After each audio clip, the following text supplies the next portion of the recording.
કોંગ્રેસમાં એક સિસ્ટમ છે કે એક સાંધે ત્યાં તેર તૂટે.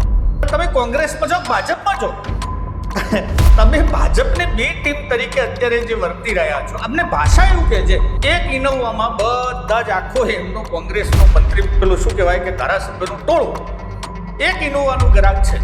ઇનોવાના અંદર બધા બેસી વિધાનસભા એટલા તો વજ્યા છે.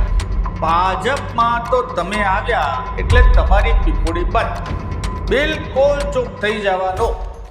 મિત્રો, રાજકારણમાં દરેક પક્ષોના અંદર યાદવા સ્થળી થતી હોય છે. ભાજપની યાદવા સ્થળી ભલે જાહેર ન આવતી હોય, પરંતુ કોંગ્રેસ તો સરેઆમ પોતાના જ પક્ષ સાથે લડવામાં મશગુલ હોય એવું લાગી રહ્યું છે. આજે આપણે જોશું પાટણના ધારાસભ્ય કિરીટભાઈ પટેલને એવું નિવેદન આપ્યું છે કે પોતે રાજીનામું આપે છે. ત્યાં એમના જે એક સેલના પ્રમુખે, એટલે કે એસસી સેલના પ્રમુખે જેવી રીતે રાજીનામું એમને જે ના બનાવ્યા એટલા માટે એમનો વિરોધ થયો ને વિરોધ ત્યાંથી સીધો પહોંચ્યો મેવાણી જોડે. શું છે આખી હકીકત, અને સાથે એ પણ સમજશું કે આમાં જિગ્નેશ મેવાણી જવાબદાર છે, ક્યાંક ભાજપના ઈશારે સાંઠગાંઠ થાય છે કે કંઈક બીજું છે, એ બધું જ જોઈએ આજના વિડીયોમાં. નમસ્કાર, હું છું રમેશ ચૌધરીને આપ નિહાળી રહ્યા છું ષડયંત્ર.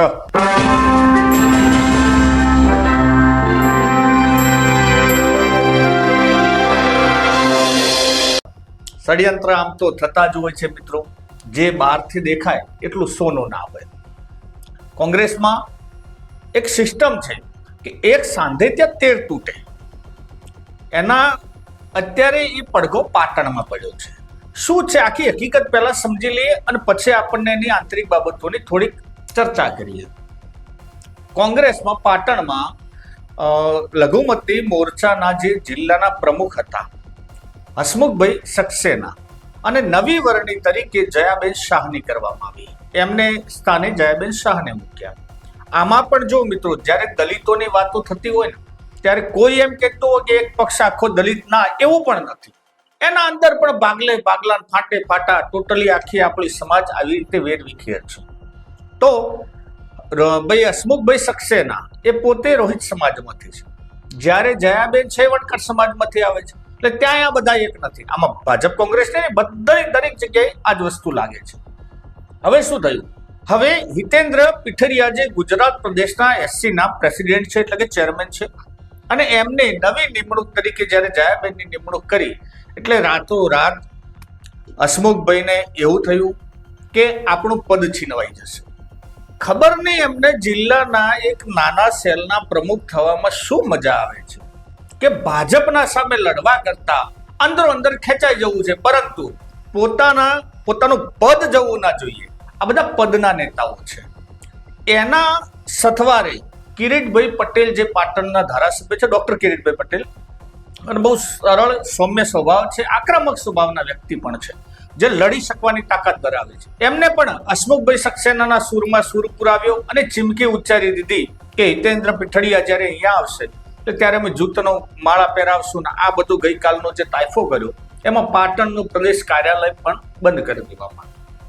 મિત્રો, ઉડીને આંખે વળગે કિસ્સો એવો છે કે આ બધાની વચ્ચે નામ જિગ્નેશ મેવાણી.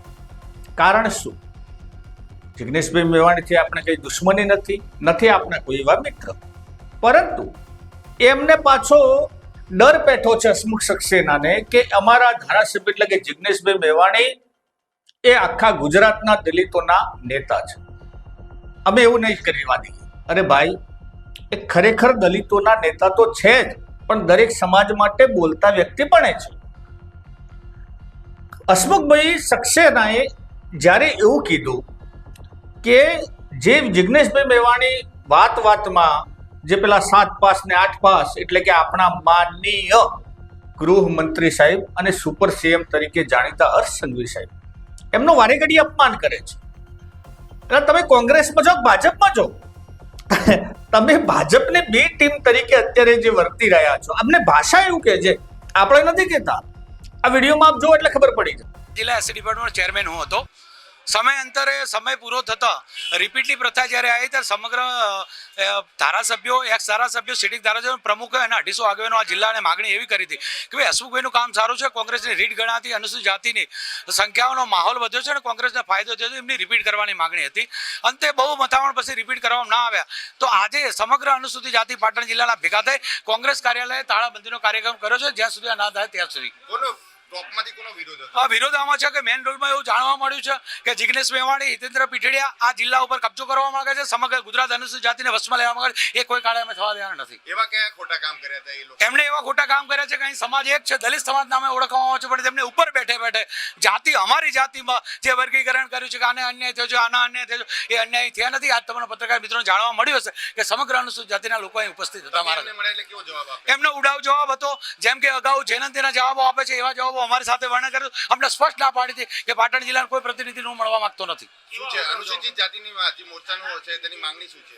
અમારે મોરચાની માંગણી એવી છે કે મને રિપીટ કરવાની, હું નથી કહેતો, અમારો મોરચો કહે છે. તો જોયું ને મિત્રો, આ એમની ભાષા છે કે જેમને ભાજપના એટલે કે મૂળ તો ગુજરાતના ગૃહમંત્રી પરંતુ ભાજપના હર્ષભાઈ સંઘવી એમનું અપમાન હવે હસમુખભાઈને દેખાવા માંડ્યું છે. જ્યારે પત્રકારે એમને પ્રશ્ન પૂછ્યું કે શું આપને પ્રમુખ ના બનાવ્યા એટલે એસસી સેલના એટલા માટે આ બધું, એટલે એમને કીધું યસ મારી માગણી છે, મને બનાવો. અને પાછળથી એવું પણ કીધું ના આ જનતાની માગણી છે. ભાઈ કોઈ જનતાની માગણી નથી. તમારે પ્રમુખ બનાવે ના બનાવે અમારે નથી કોઈ લેવા દેવા નથી. પરંતુ સત્ય વાત તો આ જ છે કે જે આપના આ વ્યક્તવ્યો છે એ સ્પષ્ટ ભાજપ તરફી હોય એવું દેખાઈ રહ્યું છે. કિરીટભાઈએ કેમ સુર પુરાવ્યો ખબર નહીં, પરંતુ કિરીટભાઈનું પણ કહેવાનું અંદર ખાને એવું હતું કે ક્યાંક ચૂંટણીઓમાં જે અમારા જોડે પક્ષાપક્ષીનું એટલે અમારા સંગઠનના અંદર જ મને હરાવવા માટે અમુક વ્યક્તિઓ દોડતા હશે. સ્વાભાવિક છે કે ભાઈ એમને પણ ક્યાંક કોક નડ્યું છે. પરંતુ માની લો કે આ વિવાદથી તો હવે આ ઉઘાડું થાય છે. હવે તો આવનારા સમયમાં બધા જ લડશે. હવે આવનારા સમયમાં જો આવું થયું તો શું કિરીટભાઈને પણ ત્યાં સિદ્ધિ મેવાણીથી ટક્કર નહીં લેવી પડે? શું સંપૂર્ણ દલિત સમાજ એ સંપૂર્ણ સાથે છે સક્સેના હસમુખભાઈ સક્સેના સાહેબ જોડે? ના, એવું ના હોય ભાઈ. કોઈ સમાજ કોઈના આંગળિયાત નથી હોતા કોઈ એક વ્યક્તિના. પરંતુ જિગ્નેશ મેવાણીની વાત કરે તો હું ઘણી વખત મારા વિડીયોમાં એ વ્યક્તિની હું જાહેરમાં સરાહના કરી ચૂક્યો છું. કોઈ પણ સમાજ માટે આ વ્યક્તિ દોડે છે. એમના અંદર ખાને એમની શું મેટર છે ભગવાન જાણે. હવે કિરીટભાઈએ પણ બીજું પણ કીધું, એ પોતે દંડક છે.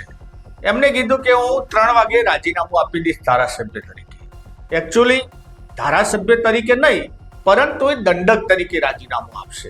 ધારાસભ્ય તો ચાલુ જ રહેવાના છે. બધા જ નેતાઓ જો આપણે કોઈનો પક્ષાપક્ષીથી કરતા નથી ને આપણે કોઈ કિરીટભાઈથી દુશ્મની નથી, પરંતુ એ રાજીનામું ધારાસભ્ય તરીકે નહીં આપે. અને આપે તો કોંગ્રેસને ક્યાં ગરાસ લૂંટાઈ જાય છે.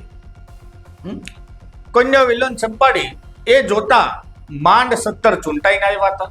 એમાંથી 5 તો વંડી ઠપી. હવે વધ્યા ચેડી 12 જણા. એક ઇનોવામાં બધા જ આખો એમનું કોંગ્રેસનું મંત્રી પેલું શું કહેવાય કે ધારાસભ્યનું ટોળું એક ઇનોવાનું ગ્રાહક છે. ઇનોવાના અંદર બધા બેસીને વિધાનસભામાં જોઈને વિધાનસભા એટલા તો વધ્યા છે. પરંતુ હજુ એમને અંદરો અંદર લડવામાં જે મજા આવે છે. જો કે મિત્રો એક બીજી પણ વાત કહું, કોંગ્રેસમાં એક બાબત સારી છે કે ત્યાં તમને બોલવાની આઝાદી છે. ત્યાં તમને જ્યારે અન્યાય થતો હોય ત્યાં તમે જાહેરમાં આ વાત કરી શકો છો. એના ઉપર કોઈ કાયદો નથી અથવા મતલબ એવું પ્રેશર ક્યારેય નથી કોંગ્રેસ તરફથી કે ભાઈ કોંગ્રેસનો ધારાસભ્ય કોંગ્રેસ વિરુદ્ધ ના બોલી શકે. ભાજપમાં આપણે સામા પક્ષે જોઈએ. ભાજપમાં આવું નથી. ભાજપમાં તો તમે આવ્યા એટલે તમારી પીપુડી બંધ, બિલકુલ ચૂપ થઈ જવાનો. તમારા ધારાસભ્ય કોઈ પણ ભાજપના હોય, તમે એમના જોડે એકાદ વખત કમલમમાં જજો અને ત્યાં જઈને ખાલી ઊંચા અવાજે બોલજો કે ફલાણા સાહેબ વેલકમ, ખાલી આટલું બોલજો. ભાજપનો કોઈ પણ સામાન્ય ત્યાં કાર્યાલયમાંથી વ્યક્તિ આવી અને તમને ટકોર કરશે, તમને તો નહીં પરંતુ તમારા ધારાસભ્યને નીચું ગાલીને બેસવું પડશે. અમે જોયેલું છે ભાઈ. એટલે જે બહાર આપણા વિસ્તારમાં જે ફરતા હોય ને ભાજપના પેલા ખેરખા થઈને કે મોટા નેતાઓ, ત્યાં જઈને પણ નેતોડીઓ જ છે. એટલે આ કોંગ્રેસનો ને ભાજપનો આંતરિક વિષય છે, કોને એમને બનાવ્યા કોને ન બનાવ્યા. પરંતુ જે એમની વાતો છે હસમુખભાઈની, આ હસમુખભાઈની વાતો કોંગ્રેસ તરફી નથી. એમને હવે ગૃહમંત્રીને બચાવવાનો કે એમનો સન્માન આપવાનો મોહ ચડ્યો છે. કિરીટભાઈ શું કારણસર એમને સપોર્ટ આપે છે કિરીટભાઈનો વિષય, કારણ કે એમને પણ ક્યાંક બંદૂક જેવું લાગ્યું હોય અને યાર એક સક્ષમ ધારાસભ્ય તરીકે વ્યવહારિક છે કે બંદૂક લાગ્યું હોય તો એમને પણ ક્યાંક વિચારવું પડે. પરંતુ શું આ એક નવો જિગ્નેશ મેવાણીને તોડવાનું એક ષડયંત્ર છે? કારણ કે પ્રદેશના કાર્યાલય તરફથી એટલે પીસીસી તરફથી જે એમની નિમણૂક કરી એ લઘુમતી મોરચાના હિતેન્દ્ર પીઠરિયા એમની દરેક જિલ્લામાં નિમણૂક કરી, એમાં 9 લેવાની 13 દેવાની જિગ્નેશ મેવાણીને શું લાગે વળગે ભાઈ?